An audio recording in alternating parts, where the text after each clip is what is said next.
નમસ્કાર મિત્રો, આજ રોજ ચોટીલા ખાતે ખેડૂત મહાસંમેલન થવાનું હતું, પરંતુ અતિ ભારે વરસાદના કારણે અને સભા મોકૂફ રાખવામાં આવી છે.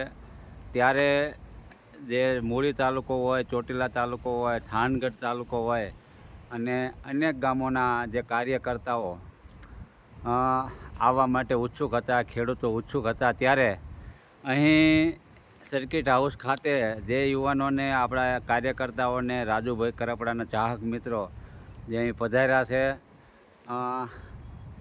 શું કહેશો દેવકણભાઈ?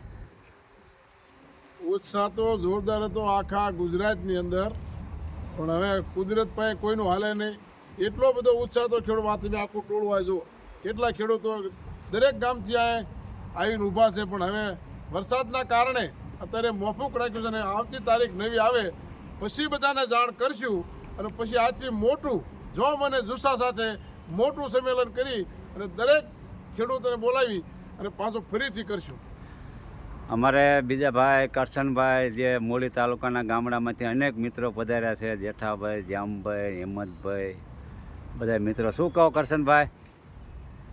આજે તમે વરસાદ આવ્યો તેમ છતાં બધા તૈયારી કરી રાખી હતી અને તોય ન રહેવાનું, એટલે તમે પાછા આજે સર્કિટ હાઉસે પહોંચી ગયા છો. શું હવે બીજી તારીખ આવે તો શું થશે? હવે આમાં ખેડૂતો તો ખૂબ ઉત્સાહમાં હતા, પણ ખેડૂતોને આજે એક મેસેજ આપીએ કે આ તો કુદરતી છે, વરસાદ આવી ગયો એટલે આપણી સભા મોકૂફ રહી. આવનારા સમયમાં નવી તારીખ લઈશું અને નવી સભા જબરદસ્ત કરશું.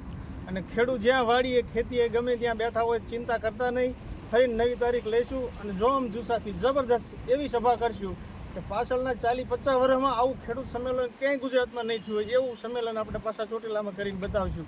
અને આ વખતે જ જુસ્સો એવો હતો ખેડૂતોનો કે એવું જ સંમેલન થવાનું કે 50 વર્ષમાં ક્યારેય આટલા ખેડૂતો એક સ્થળ ઉપર ભેગા થયા હોય એવો એકેય દાખલો ન હોય એવું કરી બતાવત. પણ હજી આવતા સમયમાં એવું જ કરી બતાવશું એટલે કોઈ ખેડૂતો નિરાશ થતા નહીં. જોમ જુસ્સાથી બીજી વાર આપણે આવું સંમેલન ગોઠવશું.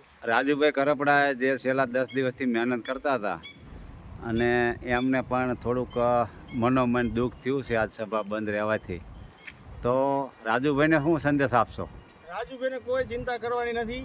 સંમેલનો આપણે આવા ઘણા બધા કર્યા હજુ કરશું, પણ રાજુભાઈની સાથે ખેડૂતો દિલથી જોડાયેલા છે.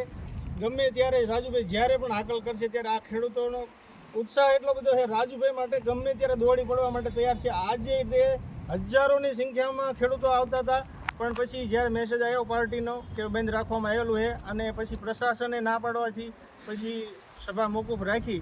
પણ આવનારા સમયમાં જબરદસ્ત સભા કરી અને ખેડૂતોનો આ જે ઉત્સાહ છે એ પાછો એક વખત સભામાં બીજી વાર આપણને જોવા મળશે. સંગ્રામભાઈ, ઘણા બધા મિત્રો જે સામે 4 વ્હીલરની લાઈન લાગી છે અને હજી રસ્તામાં માણસો છે. શું તમે વાણભાઈ કાંઈ કહેશો? સંજય, અમારા પ્રવીણભાઈ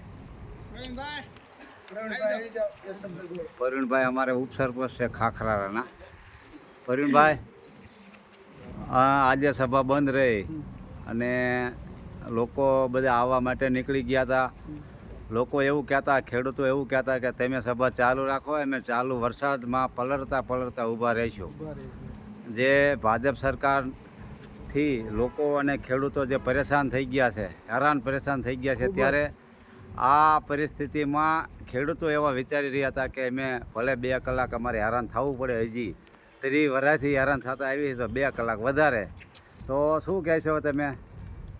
મારું કહેવાનું એટલું જ છે, મારા ગામના ખાખરાડા ગામના ખેડૂતો જે અમે 50થી 60 લોકો જે આવવાના હતા, ખેડૂતો તૈયાર થઈને બધા જે બેઠા હતા, બધા લોકો આવવાની ફૂલ તૈયારીમાં હતા. અને જે આ મેસેજ સાંભળ્યો કે આ આપણે કાર્યક્રમ જે માફક કરવામાં આવ્યો છે તેનાથી બધા નાખુશ થયા છે. પણ આવનારી તારીખોમાં જે આપણે કાર્યક્રમ યોજાય છે ત્યારે ઘણા મોટા સંમેલન કરીશું અને ખેડૂતોને તાકાત બતાવીશું. આપણે બોલો, એકાદો નારો લગાવી દો ખેડૂતનો, દેવકણભાઈ.